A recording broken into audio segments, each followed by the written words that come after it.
घर के कोई गैर ईंदो तभी दकुल बाब करे पो ईंदो।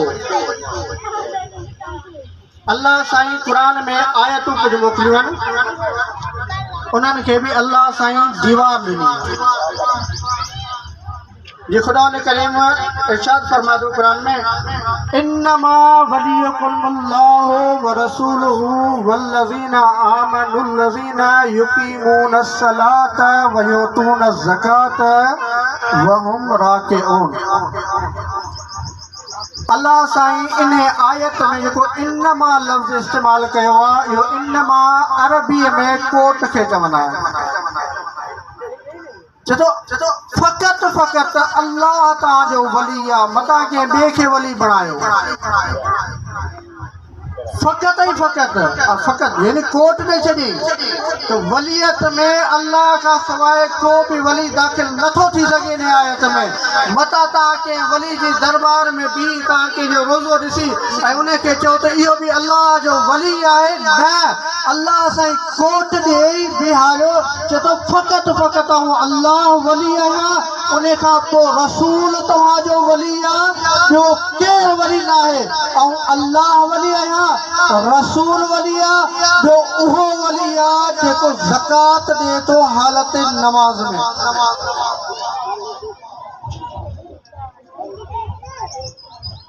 अल्लाह साईं इहो कोट छो ॾिनो?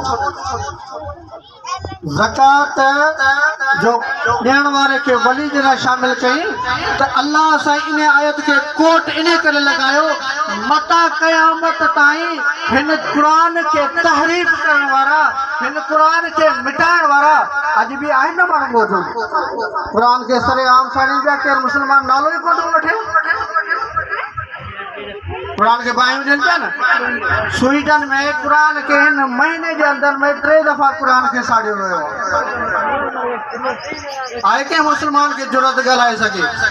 बाक़ी शिया हिन मुहर्रम में निकिरी सबीलूं लॻाइनि था, उन्हनि जे लाइ लठियूं खयो बीठा आहिनि। छा मुसलमाननि जे लाइ सभु को ॾाढो वॾा काफ़रनि खे मुंहुं ॾियो जो तव्हां क़ुरान खे पिया साड़ियो। असां त पोइ बि शिया उन करे निकिरूं था त असांजे जंहिं क़ुरान जिते नाज़िल थियो उन जे नवासे खे मैदान करबला में बेगुनाह मारियो वियो, उन जे असां प्रचार करे माण्हू खे ॿुधाईंदा आहियूं।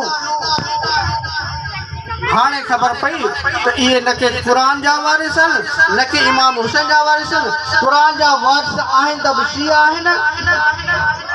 दुश्मन भी फांसी वियो, दुश्मन भी आखिरी गलती करे विधी। जॾहिं हाणे 3 दफ़ो क़ुरान साड़ी, उन में दुश्मन हिकिड़ी गलती करे विधी। उहा गलती छा कई? जॾहिं क़ुरान साड़ी तॾहिं ईरान जे आयतुल्लाह खामेनाई जी तस्वीर भी उन सां गॾु साड़ी आहे। तो जॾहिं क़ुरान साड़ी उन सां गॾु आयतुल्लाह खामेनाई जी तस्वीर भी गॾु साड़ी, ॿुधाए पियो काइनात में त क़ुरान जे लाइ केरु मुहाफ़िज़ न आहे। क़ुरान जो मुहाफ़िज़ आहे त वरी बि इहो शिया आयतुल्लाह आहे। तो पोइ जॾहिं असां क़ुरान जा वारिस आहियूं, तव्हांखे ॿुधायूं था क़ुरान जा वारिस केरु आहिनि, त पोइ तव्हां असां सां शामिल थियण बजाए असां सां विढ़ो छो था? क़ुरान में मुताबिक़ अल्लाह साईं कोट ॾिनो, इन्नमा जो कोट ॾिनो, इन्नमल मुमिनून इख़्वतुन। अल्लाह साईं हुन कोट ॾिनो तो वली केरु ॿियो थी नथो सघे सिवाय अल्लाह रसूल ऐं उन जे जेको हालत नमाज़ में ज़कात ॾे थो। वरी अल्लाह ॿी आयत में फरमायो, इन्नमल मुमिनून इख़्वतुन, मोमिन सभ जा सभ भाइर आहिनि।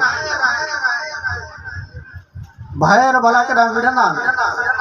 भला जेको भाउ विढ़ी पवनि उनखे तव्हां पंहिंजी ॿोली में छा चवंदा आहियो? पंहिंजे तसवर में कयो। यानी उदाहरण इहो पियो चाहियां त अल्लाह साईं कोट ॾिनो त मोमिन भाइर आहिनि इन्हनि सां गॾु ॿियो को काफ़िर भाउ नथो थी सघे। तॾहिं त मुंहिंजे आका मौला रसूल ख़ुदा जॾहिं मोमिन खे मोमिन जो भाउ बि कयो तॾहिं अली अलैहिस्सलाम खे बीहारे चई त अली तूं बीह, तूं कंहिंजो हिननि मंझां भाउ नाहीं।